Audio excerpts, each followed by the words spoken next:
Amici e amiche di Veneto Spettacoli di Mistero, la Proloco di Chioggia e la città di Chioggia vi danno il benvenuto. Chioggia è una cittadina posizionata all'estremo sud della laguna di Venezia. È una città piena di storia, di arte, di cultura e di mistero.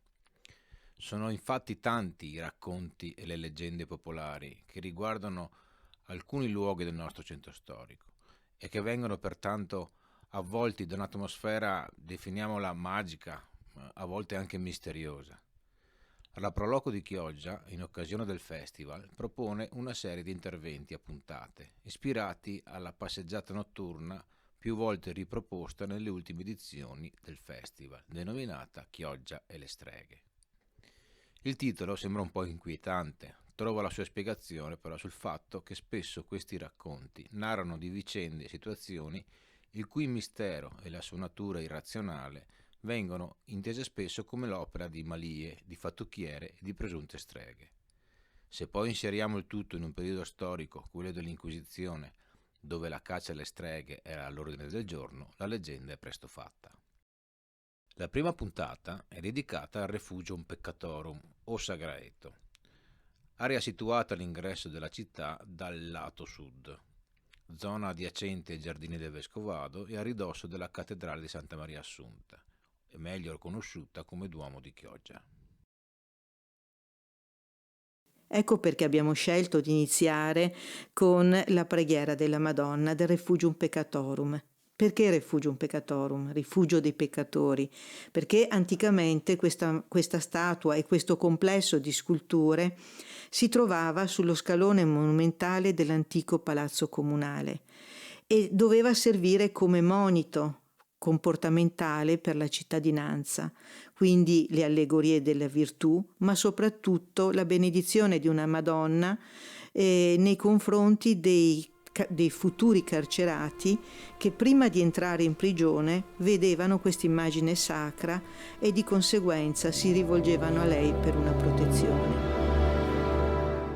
Butto in zenocion con le mani sopra i vostri pie, pianzando a derota dei miei peccai, supplicandove, mare de Dio e mare de nu, che ave pietà deste 4 anemele, che ancuove suppliche, perché so pare non sia condannao.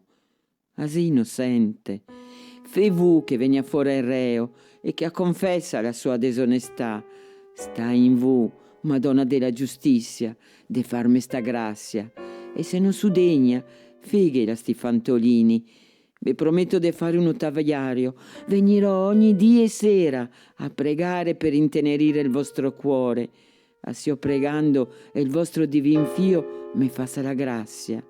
Vi dico 5 ave, 5 gloria, così sia. Il luogo in cui ci troviamo è stato abbellito, come dicevo, nella prima metà del 1800 con la balaustrata, ma si cercava in questa maniera di nobilitare un luogo che precedentemente era stato utilizzato come cimitero cittadino. Il sagraeto nel nostro dialetto si riferisce proprio al sagrato adiacente alla chiesa cattedrale, dove per lunghi secoli parte della popolazione cittadina più umile veniva appunto seppellita.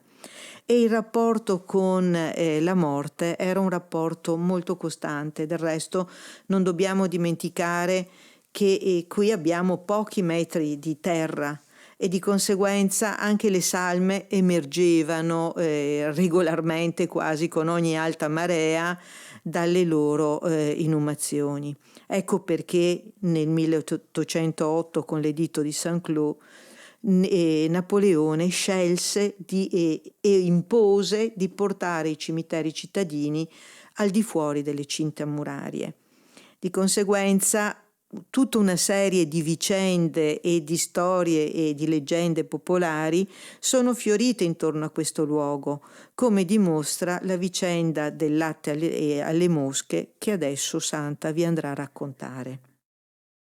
Una volta una famiglia molto poveretta che la viveva in un cason in dove aveva un caldino di mulini per la farina. E il papà aveva un tocco di terra in una stalla con delle vacche. Questa famiglia che c'era 5 fiori. La più grande delle figlie si allevava i fradeletti, che papà già era malato. A fare i lavori che non poteva fare suo papà. Un giorno gli disse alla figlia: adesso ti sei più grande, ti puoi andare ti per le cale a vendere il latte. E così sta fantolina mette in carriola 2 bidoni di latte, che gli pesava più di ela, e la va a sigare. E latte, donne! E le donne non vanno neanche alla finestra, li conosceva bene la voce dell'uomo. E sta fantolina, quindi stufa di girare le cale, la torna in drio tutta vilia. E passando per il sagraetto, la si sente sui sassi. E poi dalla rabbia, vedendo che i bidoni che si impeniva de mosche, la che li svuode là. Dopo pochi minuti c'era tutto un fotio de mosche. La torna a casa coi bidoni vuoti. La mamma gli dice: a stu venduto il latte. E la figlia glielo davo alle mosche. Sua mamma correva a guardare i bidoni e c'era vuoti.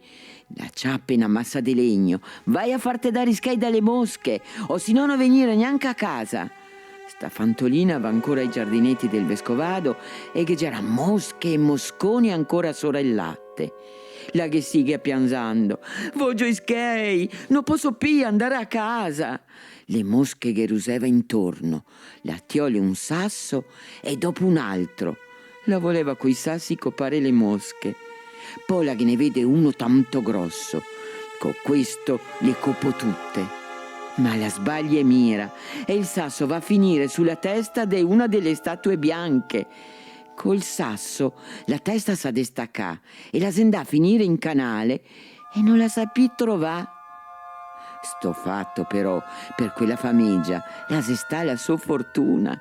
In dentro la statua che c'era vuota, la bambina aveva trovato un sacchetto pien de schei.